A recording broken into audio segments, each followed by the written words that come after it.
I invite you to close your eyes with me. We're just going to very informally and casually and at your own rate and your own pace, just take note of the breaths you are receiving, you're inhaling, you're exhaling. We're just going to use the focus on the breath method of just bringing ourselves into the present moment a little bit more. Inhaling, exhaling.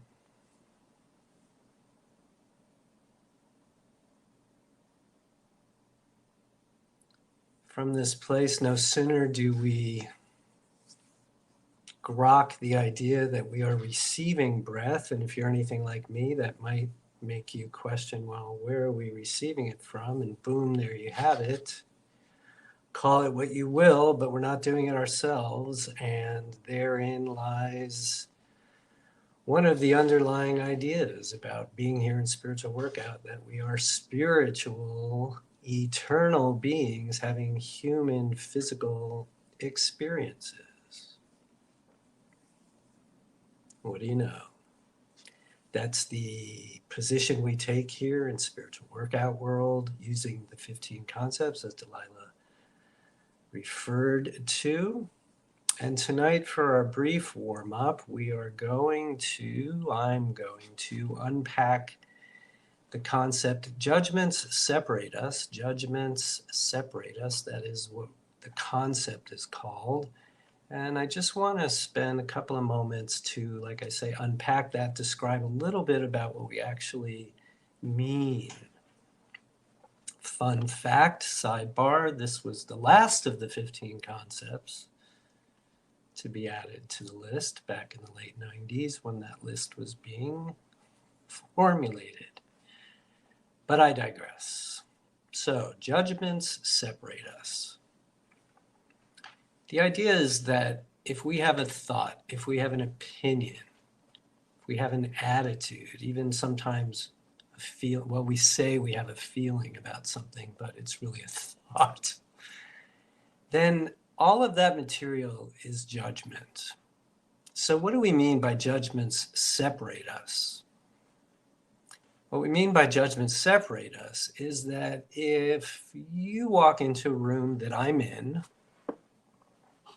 and I don't know you, and I get a vibe from you, a judgment, and I label you. A label is another word for judgment. And let's say I label you arrogant. Boy, she's really arrogant. I don't know you. I've never seen you. I experienced your physical body walking into a room, and immediately, within 3 seconds, I've judged you to be arrogant. Now, that might not mean a whole lot in that context until you and I are now talking. We've had a break in the action, everybody's milling about, and here you and I are being introduced. And something happened during the first part of the little thing we were part of. And I thought that my idea that you're arrogant, not you,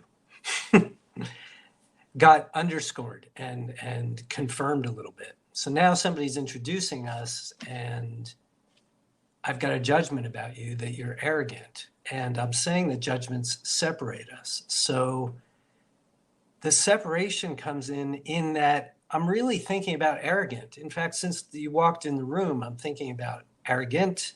I'm thinking about arrogance. I'm thinking about how other people are arrogant. I'm thinking about all the arrogant people I've ever met. And so all of that material is literally that energy. Everything is energy. It's sitting between us. It's separating us from each other. And there's no amount of our mutual friend introducing us, saying nice things about each other, that's really going to change that unless I decide to drop that judgment. But as long as I have that judgment, it really does separate me from you. If you are my spouse and we are having some sort of argument or fight or discussion.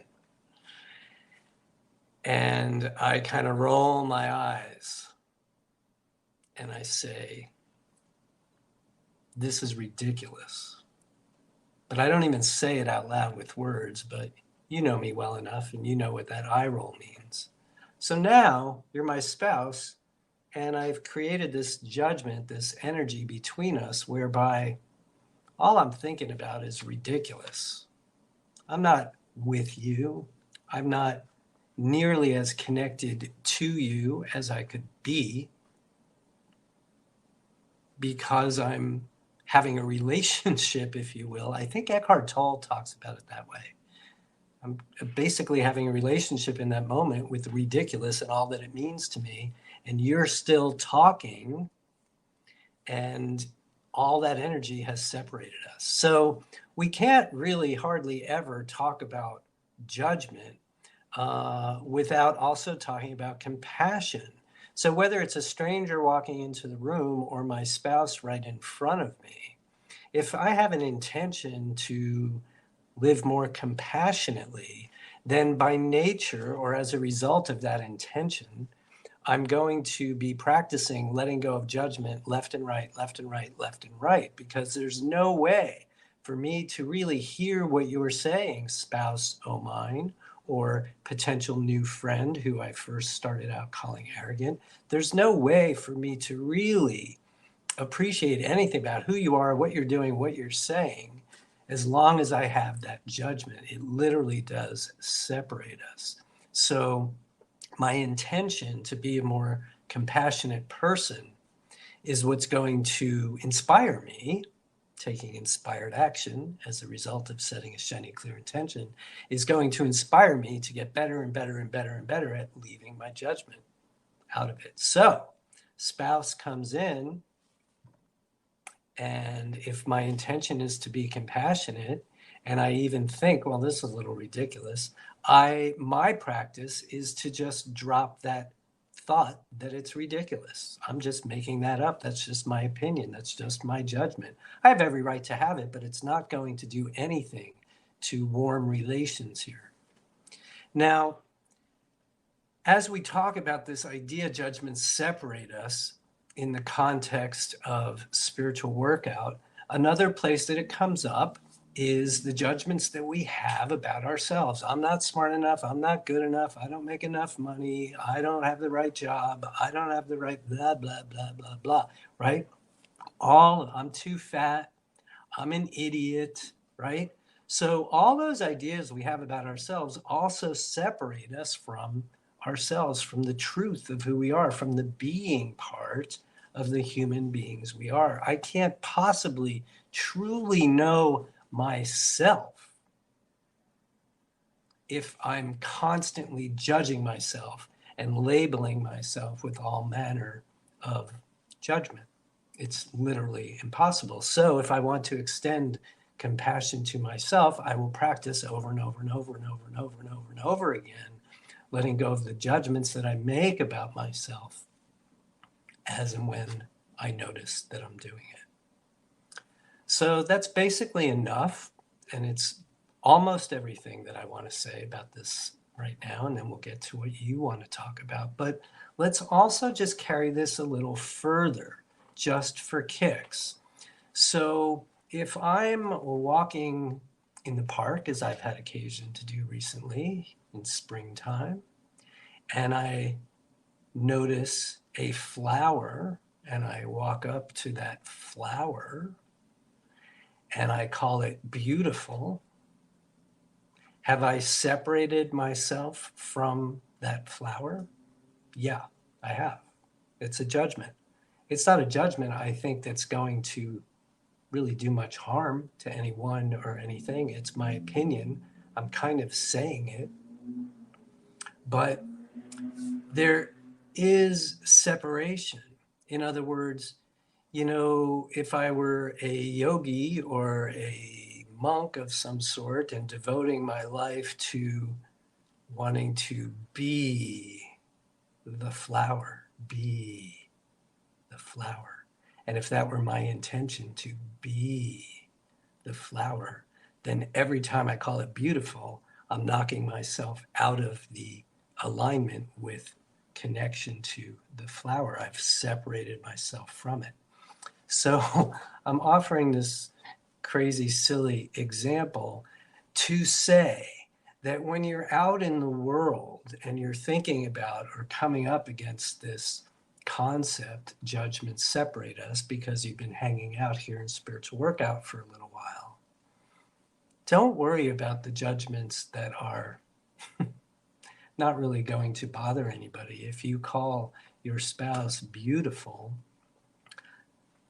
I have a feeling that's going to create some warmth between you. I don't think that most of us humans walking around doing the kind of stuff we do here in spiritual workout world are going to get into a whole lot of trouble when we offer up, let's just say, another judgment, nice judgments, right? Beautiful, smart, success, whatever. You know what I mean? So judgments separate us is a spiritual workout concept for all the times that we notice that it is our judgment that's getting in the way of getting along with other people, that's getting in the way with truly knowing ourselves. So with that, nice deep breath with me, if you would. Hold on to the good parts, let go of the other parts, and we'll come back and talk about what you want to talk about.